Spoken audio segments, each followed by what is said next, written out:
Jawahar Nagar municipal కార్పొరేషన్లోని Congress senior నాయకులైన గండి సునీత గారు మరి అలియాబాద్ మున్సిపాలిటీలోని 6వ వార్డు కాంగ్రెస్ పార్టీ అభ్యర్థిని గెలిపించేందుకు విస్తృతంగా ప్రచారం చేస్తున్నారు. ఈ నేపథ్యంలో ప్రజల నుండి ఎలాంటి స్పందన వస్తుందండి? అందరికీ నమస్కారం అండి. ఇక్కడ ఏముందంటే నన్ను ఇన్ఛార్జిగా వేసిర్రు. నేను ఎస్సీసీఎల్ జిల్లా కన్వీనర్ జవహర్ నగర్ నుండి ఇక్కడికి రావడం జరిగింది. పతికొమరన్న గారు నన్ను ఇక్కడ ఇన్ఛార్జ్ చేసిర్రు. గత 3 రోజుల నుండి ఇక్కడికి వస్తున్నాము. చాలా బాగుంది స్పందన.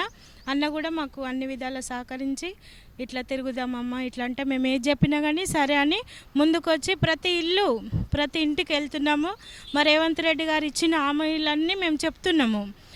అది మహిళా బస్సు కానీ, మహిళలకు బస్సు కానీ, సన్న బియ్యం కానీ 10 ఏళ్ల పాలనలో ఒక్క రేషన్ కార్డు కూడా రాలేదు. మేము మా రేవంత్ రెడ్డి గారు సీఎం అయిన తర్వాత 20 లక్షల రేషన్ కార్డులు ఇవ్వడం జరిగింది. మేము చాలా మంచి పథకాలు చేసినాం. ఎన్ని హామీలు ఇచ్చిండో అన్నీ నెరవేరుస్తున్నాం మా సీఎం గారు. మేము అవే చెప్పుకుంటూ ముందుకు సాగుతున్నాం. స్పందన మంచిగా ఉంది.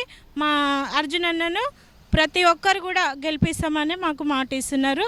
స్పందన బాగుంది మేడం. ఇక్కడ అభ్యర్థుల తరపున ఇన్ఛార్జీలుగా మీరు ఎలాంటి హామీ ఇస్తున్నారు? మేము ఎలాంటి అంటే ఫస్ట్ వాళ్ళ ఇంటికి వెళ్తున్నాం. అమ్మ మీ పరిస్థితి ఏంటి, ఏమైనా ప్రాబ్లం ఉన్నాయా అని మేము అడుగుతున్నాం. వాళ్ళు చెప్తున్నారు కొన్ని రోడ్లు అని, వాటర్ ప్రాబ్లం అని, ఒక్కొక్క దగ్గర ఒక్కొక్క ప్రాబ్లం చెప్తున్నారు.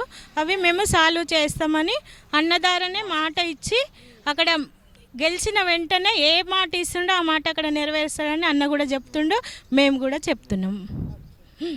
సో మరి ఈ నేపథ్యంలో ప్రజలకు ఏం చెప్పదాలి? ప్రజలకు నేను ఒక్కటే కోరుకుంటున్నాను ఏంటంటే, మనకు ఇన్ని రోజులు 10 ఏళ్ళు ఉన్నా కానీ పబ్లిక్ని పట్టించుకునే నాదుడే లేడు. ఎప్పుడు ఎలక్షన్లు వచ్చినా కానీ నేనున్నా అని అంటాడు మల్లారెడ్డి. నేను పాలు అమ్మినా, పువ్వులు అమ్మినా ఎగురడం తప్ప ఏది లేదు. ఆయన జోకర్లకే పని చేస్తాడు తప్ప, జోకులు వేయడానికే పని చేస్తాడు తప్ప పనులు చేయడానికి మాత్రం ముందుకు ఎప్పుడు రాడు. ఇక ముందు కూడా రాడు. కాంగ్రెస్ పార్టీ ఎప్పుడు పేదల పార్టీ, పేదలను అర్థం చేసుకుంటుంది. మాకు అందరికీ ఇక్కడ ఎంతమంది క్యాండిడేట్లు నిలబడ్డారో అంతమంది కూడా విజయం సాధిస్తారని నేను అనుకుంటున్నాను.